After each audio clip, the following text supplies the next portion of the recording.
উপজেলা আহ্বায়ক সরকারি সিনেমা কলেজ ছাত্র দল মুন্সিগঞ্জ জেলা স্বেচ্ছাসেবক দলের সহসভাপতি।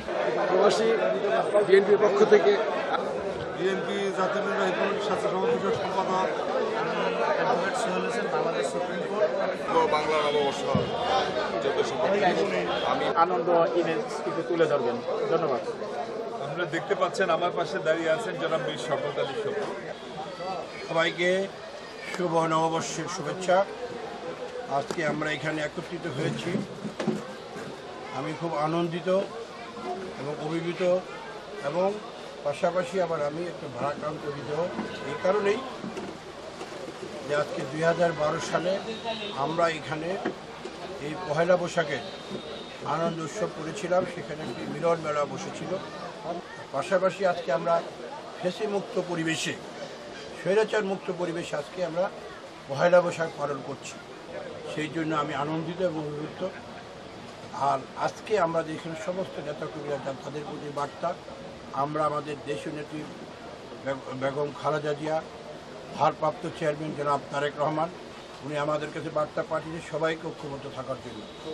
ঐক্যবদ্ধ থাকলে সমস্ত কিছু করাই সম্ভব, যেটা ফেসিবাদকে আমরা বাংলাদেশ থেকে বিএনপি কলম 17 বৎসর আন্দোলন সংগ্রাম করেছে এবং আন্দোলন সংগ্রামের মধ্য দিয়েই সেই আন্দোলন সংগ্রামের নেতৃত্ব দিয়েছেন আমাদের ভারপ্রাপ্ত চেয়ারম্যান জনাব তারেক রহমান সাহেব।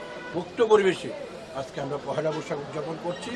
আর পাশাপাশি এই বর্তমান অন্তর্বর্তী সরকারের কাছে আমাদের আবেদন, আমরা কলম এই সরকারকে বিএনপি কলম সমর্থন দিয়ে রাষ্ট্রীয় ক্ষমতায়িত করেছিলেন এবং আজকে গত 3 দিন আগে আপনারা নিশ্চয়ই অবগত আছেন, ডক্টর ইউনূস সাহেব উনি বলেছিলেন ডিসেম্বরের মধ্যে নির্বাচন আমরা দিয়ে দিব, রোডম্যাপ দিয়েছিলেন।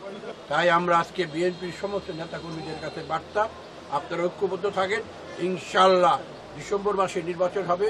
আর ডিসেম্বরে যে নির্বাচন না হয়, আগামী 16 তারিখ প্রধান উপদেষ্টার সাথে সাক্ষাতের সমাধি হয়েছে, সেখান থেকেই আমাদের কর্মসূচি আসবে।